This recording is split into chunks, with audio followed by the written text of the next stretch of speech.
Assalamualaikum warahmatullahi wabarakatuh. Perkenalkan, nama saya Ahmad Farhan, berasal di kelas 12 IPA 4 SMA Negeri 1 Lubuk Basung. Baiklah, saya di sini akan menjelaskan materi sejarah yang berjudul berakhirnya masa Orde Baru. Orde Baru. Orde Baru adalah sebutan bagi masa pemerintahan Presiden Soeharto di Indonesia.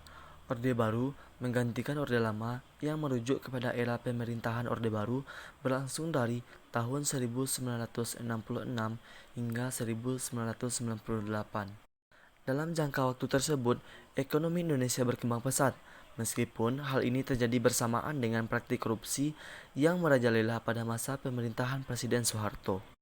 Pada masa Orde Baru, pemerintah sangat mengutamakan persatuan bangsa Indonesia. Setiap hari, media massa seperti radio dan televisi mendengungkan slogan persatuan dan kesatuan bangsa. Salah satu cara yang dilakukan oleh pemerintah adalah meningkatkan transmigrasi dari daerah yang padat penduduknya seperti Jawa, Bali, dan Madura luar Jawa, terutama ke Kalimantan, Sulawesi, Timor Timur, dan Irian Jaya.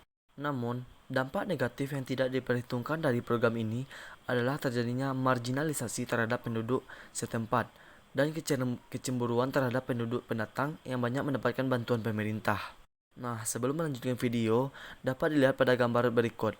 Gambar Presiden Soeharto sedang membicarakan pernyataan pengunduran dirinya sebagai Presiden RI dan menyerahkan kekuasaan kepada Wakil Presiden Bapak B.J. Habibie pada tanggal 21 Mei 1998 di Istana Negara.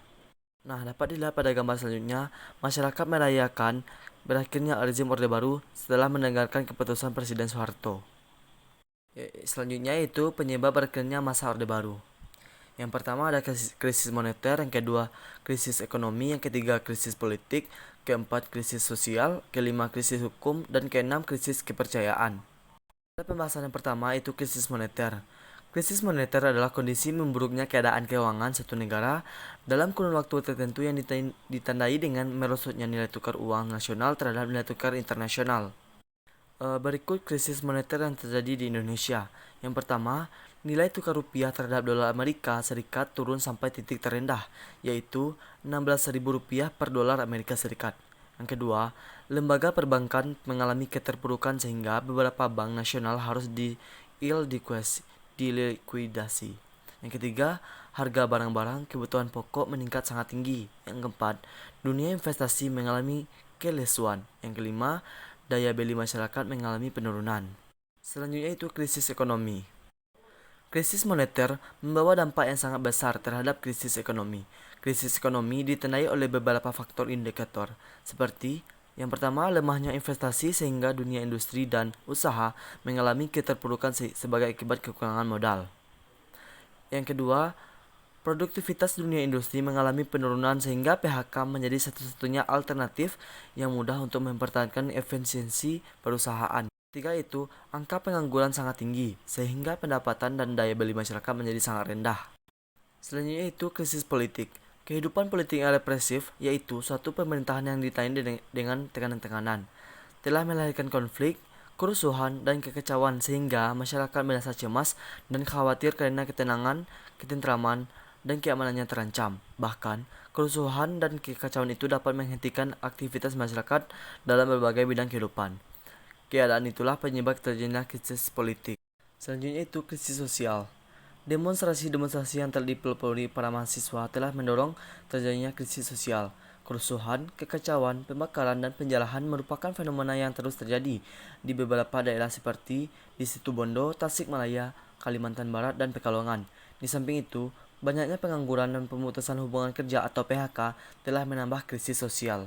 Selanjutnya itu krisis hukum. Orde Baru tidak dapat dijadikan barometer untuk mewujudkan pemerintahan yang bersih dan bebas dari korupsi, kolusi, dan nepotisme.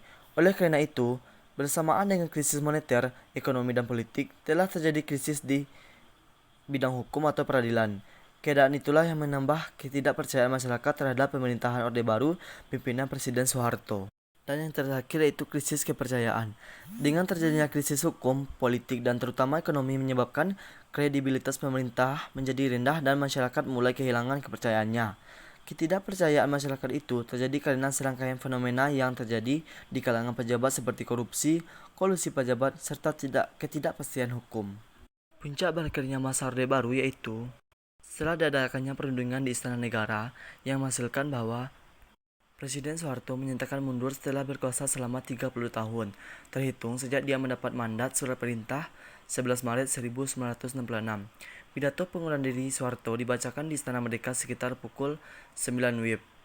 Poin penting dari pidatonya itu, saya memutuskan untuk menyatakan berhenti dari jabatan saya sebagai Presiden Republik Indonesia. Terhitung sejak saya bacakan pernyataan ini pada hari ini, Kamis 21 Mei 1998, ujar Soeharto. Dengan pengunduran ini, Soeharto menyerahkan kekuasaan kepresidenan kepada wakil presiden yaitu Bapak B.J. Habibie.